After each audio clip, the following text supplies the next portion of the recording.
There are more things, Lucilium, that frighten us than injure us, and we suffer more from our imaginations than in reality.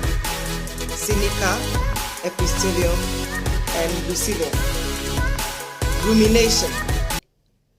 Truly, in life, we do not suffer, particularly psychologically, only because of the events that we experience, but rather due to how we think about these events and how we respond based on our thoughts. So our thoughts influence our feelings, and our feelings influence our actions.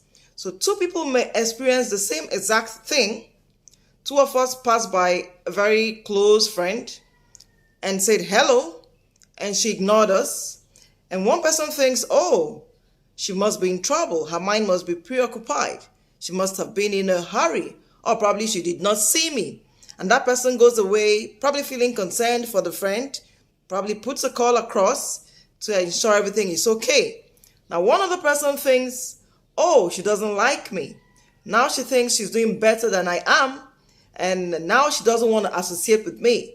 This person goes away feeling bad, and might continually, repetitively think about these things, So the person keeps thinking about this problem, this event that's taken place in the past. You keep thinking about it in a way that is not problem solving. I'm sure that we are all familiar with rumination in animals.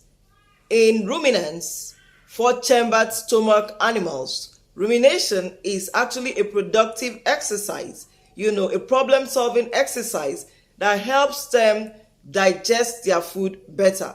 But not so in humans. In human beings, rumination is a kind of perseverative cognition about one's own problems that leads to emotional distress. Now, what does all of this mean?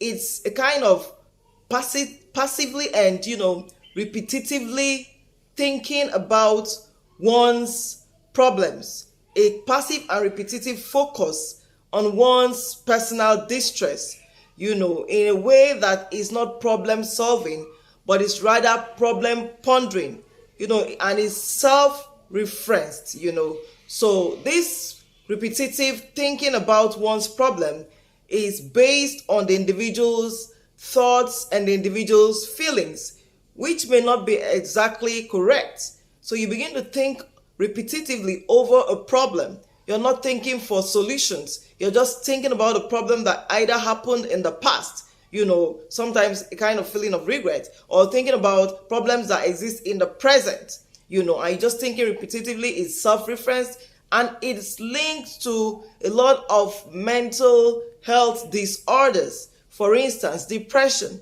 So rumination is not a productive exercise. It's not like reflection. When you reflect on your problems, you're searching for solutions. You're searching for where you went wrong, what you could have done better. You're searching for a way out, But not so with rumination. Rumination is just spending a lot of time thinking over and over and over a problem. Why did this happen? This shouldn't have happened. Why did I deserve this? Why didn't I do this instead? It's not problem solving.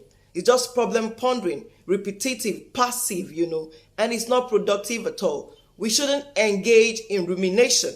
Now, we should rather think about our problems, productively, search for a solution. Each time we think about a problem, think about a solution, think about a way out. Don't dwell in the past. As a matter of fact, one of the major solutions to rumination is being in the present.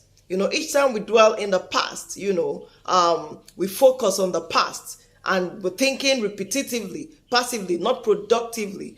It might lead us to mental health challenges. Most times we're thinking about things that cause anxiety. We're thinking about things that we are not satisfied about. And that's another point. Now, people who ruminate are people who feel a discrepancy between their current status, their current self, and their ideal self. So it's like there's a gap. It's like there's a sense and a feeling of inadequacy, a feeling of failure. They're not satisfied with their present status, with who they are in the moment. And so they begin to dwell on the past. What have they done wrong? You're just pondering over a situation, and like I said, it's self-referenced. It's not solving any problem. So it's not encouraged at all. A number of factors contribute to rumination. One of those is imagining that rumination is a productive exercise. Another one is being a perfectionist. So when you're a perfectionist, you want everything to be perfect, and any sign of imperfection leads to dissatisfaction. And that's because we forget that we are but humans. So if you remember that you're human, then you can accept that you cannot have everything perfect every time. And then when you have some imperfections, you can recognize rather and celebrate your efforts instead of the results. So being a perfectionist, now having a history of trauma, people who have suffered trauma, particularly adverse childhood experiences, tend to go through rumination, to ruminate a lot, because they begin to ponder over those things that have happened over and over and over. Like I said, rumination is focusing on your problems, on the causes and the likely consequences, but not on the solution. So it's not goal directed. It's not goal directed. It's not focused on finding solutions. So when you've suffered trauma in the past, that can lead to rumination. When you're a perfectionist, that can lead to rumination. When you are a neurotic, when you have the personality trait of neuroticism, that can lead to rumination. So you're always anticipating negative events, negative consequences. And that's another point. People who ruminate have like an attentional bias towards negative events. So they tend to be attracted towards the negatives, particularly when it concerns them. So when it concerns them, they notice the negatives more. Okay, and they also have an attentional bias.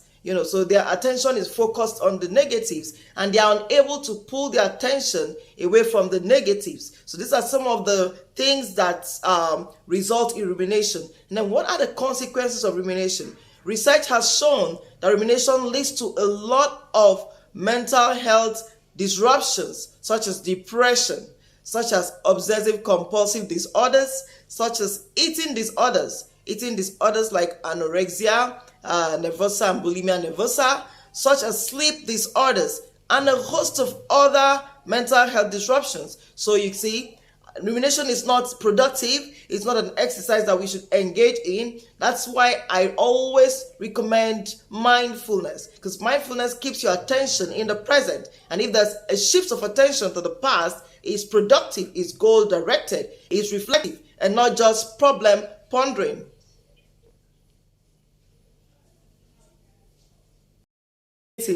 Now you know it's unproductive and leads to mental health challenges. So please replace rumination with reflection. The last time we discussed 11 irrational beliefs that lead to mental health challenges. Today we talked about rumination. In the future, we will be discussing some cognitive distortions that leads to mental health challenges. Thank you for watching, and see you in the next video. Bye.